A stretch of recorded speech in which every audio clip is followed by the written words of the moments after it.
I just rise tonight to speak about the fishing ban that's been introduced. Now, the fishing rule changes have come out of the blue for a lot of rec fishermen and commercial fishers as well in WA.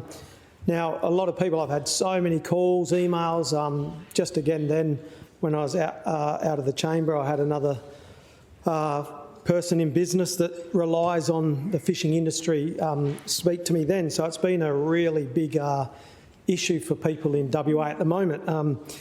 Now, a lot of them, are saying we accept that, some fish stocks are low, like jewfish, that they're low, but there's questions around data on the other breeds, the West Coast fisheries, around pink snapper numbers and that.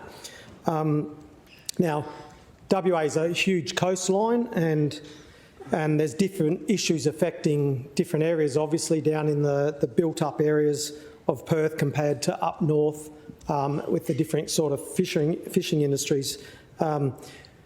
Now, we've got no idea.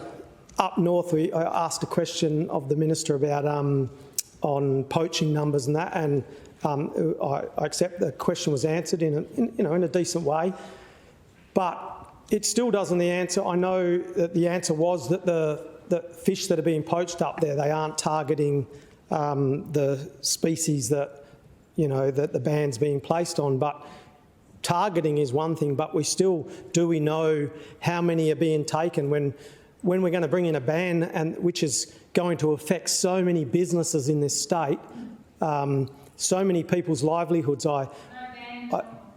Pardon? No. But the whole ban, the reason the ban's there is because of the numbers. So if there are poachers up north that are decimating as well as the population of our fish, they may be targeting species. But I was talking to one fisherman yesterday and he was explaining to me, he's been in the game 40 years, and he was talking about when he used to be on fishing boats and they had their old radar systems and they'd have, I think, 17 people, I think he said in Kalbarri, I don't recall, it was up north. But he was talking about they'd have blips on the screen at night time, and he was talking about how you're only allowed to have 17 fishermen at that stage. But then there would be that many, and then all of a sudden out of nowhere there was just things going off on the radar everywhere, so all illegal fishermen.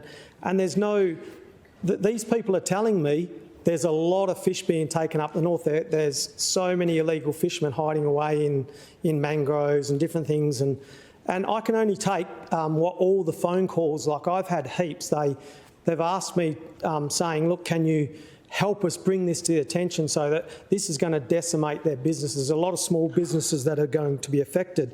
Now, according to reports, there was 273 people detected and prosecuted for illegal fishing in the 2024-25 financial year.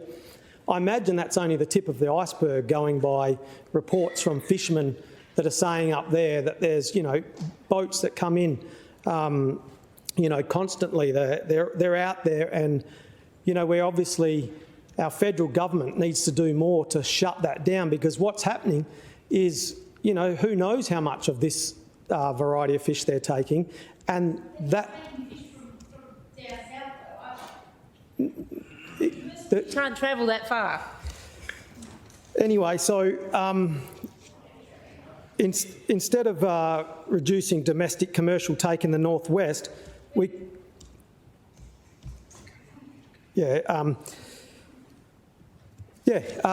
as I was saying, anyway, yes, there is commercial stuff being shut down that's going to affect a lot of businesses. These bans that have come in place and these reductions in quotas and stuff are going to have a huge effect on so many businesses. It's just not the fishermen that get affected. It's not the people that own these fishing businesses. It's people that own fish and chip shops, transport companies, fishing tackle shops. There's just huge amounts of people. I was...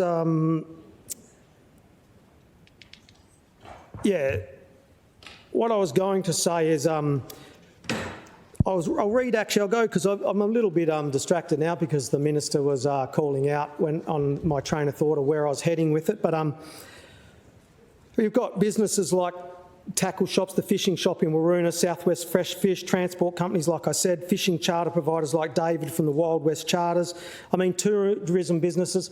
all these, there's so many different people that have been contacting me from all different industries saying, this is devastating for them. Many fish and chip shops, as we know, that's been a foundation of our communities in regional WA especially, but even, in the city areas. I'll just read out from one local fish and chip shop in Bunbury, Wollaston Fish and Chips. Now, I've also spoken to this gentleman because I had this.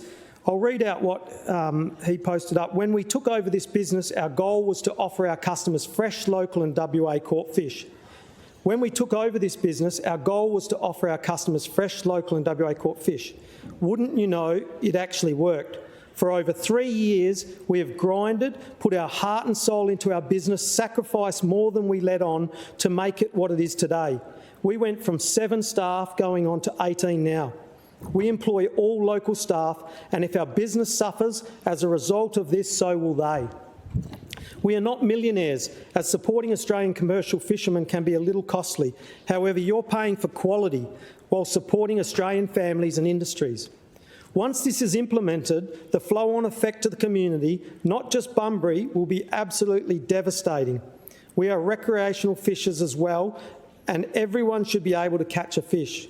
However, the bigger picture is hard to fathom. Tackle shops, boating yards, tourism, caravan parks are going to be severely impacted. The list goes on. We will stand to do our best to source you all fresh, local and WA fish, but the goalposts keep changing.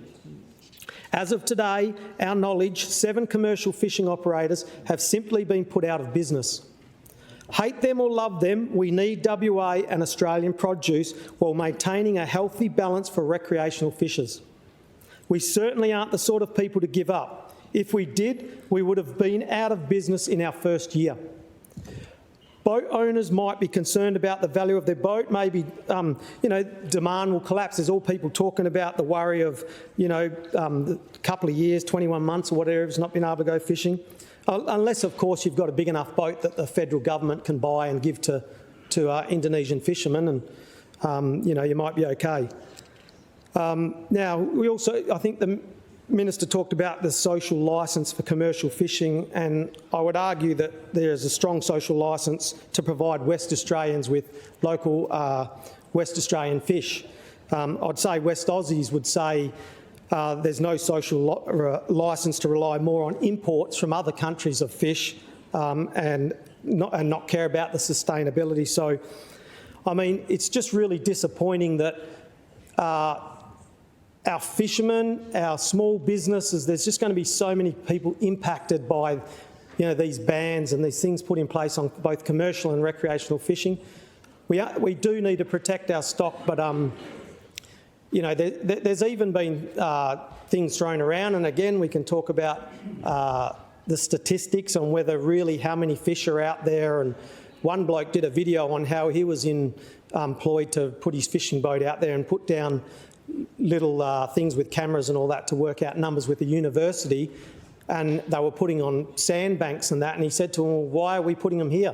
And this is a guy that knows fish, and he said, there's going to be no fish here, you're not going to get any numbers here, and this was done by a university, and they just, so they were putting it in places to get these numbers of fish, but he was saying you won't actually get the numbers from fish. So who knows even what stats are correct and what aren't. So anyway, I just think it's really disappointing for the fishermen out there, the commercial fishermen and all them small businesses. So thank you.